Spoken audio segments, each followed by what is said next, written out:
So today, as I'm on Wildwood campus, I want to talk about off-grid land purchases. And there's been some requests for me to continue to do some of these videos when it comes to, what to look for in country property, what to look for in bare land, maybe even a piece of land that has a house on. As I'm looking over this beautiful, lush green field here with the greenhouses on, I want to talk about um, what you need to look for when you are deciding to do this country living adventure, even if it's on grid. Preparing yourselves for that maybe off grid backup, right? Because we need to have a backup. Just a couple of years ago, they had a really bad storm that came through here, and when I arrived, there was no electricity. And my friend said, we understand what we need to prepare for in the future. We get that. But now that there's no electricity, we just realize how vulnerable we are. So, it really does, it changes everything. So when I say on and off grid, you may be purchasing a piece of property right now that is on grid, which is perfectly fine. But you want to get the capability of when you lose power set up before you're faced with that circumstance, and it could be a long going. I mean, we know what the future holds. We could be at a loss for all electricity. We could be at a loss of definitely no food. And we know that food is so valuable right now, and the food prices are just out of control. So let's just quickly talk about what to look for. One of the things when you look at your piece of property, with a house or without a house, is where you are going to have a garden. And this does make a difference if there's already a garden, or you need to add on to the garden, or you're starting from scratch. As you see, as the sun rises in the morning, this is a perfect spot because there are no trees that are really blocking the field here. And that's going to be the same for your garden spot. You want to make sure that you find a spot that has full potential for full sun. If you have to take some of the trees out, you will have to take some of the trees out. But that's the first thing is before you even buy the property, you're going to have to ensure that there is a proper place to grow your food. Also, I really encourage now to look into greenhouses. They don't have to be super big, but if you want greens year-round, I really think it's a great idea. Now, I'm a big microgreen person and sprouting. And so when you are really limited for funds and you're limited for what you can do with your growing, you can always have the backup plan of sprouts and microgreens.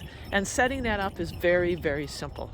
Now you see here how these trees are blocking the early morning sun that this garden plot should be getting. Now that's a concern, but you could also keep the trees here and put the plants, the vegetables that actually need partial shade during the day and partial sun. So you can be creative with your garden spot, but I really do advocate as much sun as possible. The other thing that's going to be really important as I'm standing here by this pond is access to water. And I'm saying access to water because of the gardening. If you're going to be growing your own food or much of your own food, what is the water source? Do you have a year-round well? Do you have a cistern? Do you have maybe a creek, a spring, whatever it is? It's going to be very, very valuable. I have met a lot of people who fall into the trap of taking the risk of buying their dream off-grid property and it has no water. It's foolish. It's a risk that's not worth taking because hauling water is not sustainable. It affects everything, everything.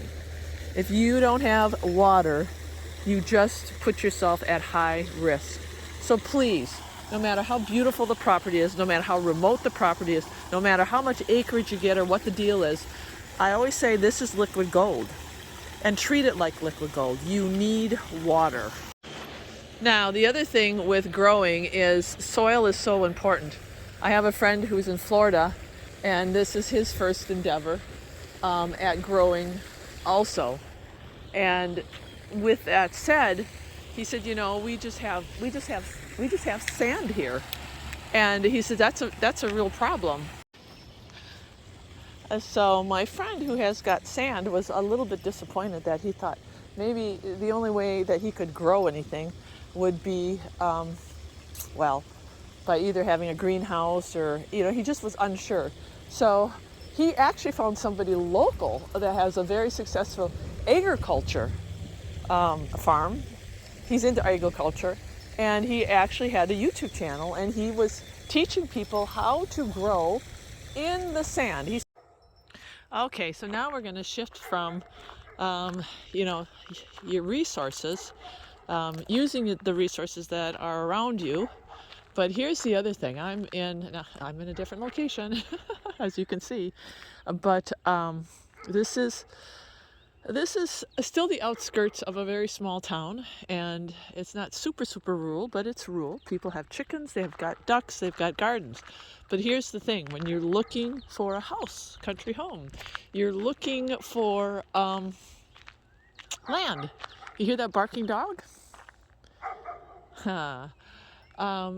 When you talk about knowing your neighbors, it is so important first, before you purchase the land, to really spend some time at the home that you're going to purchase or the land that you're going to purchase. Because can you imagine being next door to that dog? Right? Say it's a beautiful home, it's got apple orchard, it's got a big garden, it's got everything that you need, the home, but the next door neighbor has a dog. And it never shuts up. So I always warn people, you have to be so careful with the neighbors. You know, are the neighbors, you know, do they like shooting their guns off in the middle of the night? You know, do they have a lot of pets? Are they friendly neighbors? Are they neighbors that just want to be left alone, and if you had an emergency, you wouldn't be able to go to their place, their home? So where you decide to reside, if there is property owners by you, houses by you, know your neighbors. That's why when we bought our piece of property, it was abutted to the state land. So nobody could build in back of us. So in back of us was just a huge mountain. Didn't have to worry. In front of us, we had a road, and down below there was a neighbor. We met him right away. We liked him. But there was nobody for a long ways on either side.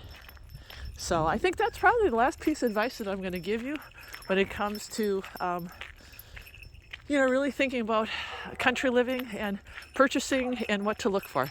If you guys want more of these videos, just let me know. And God bless you on your search, and don't forget to pray about it.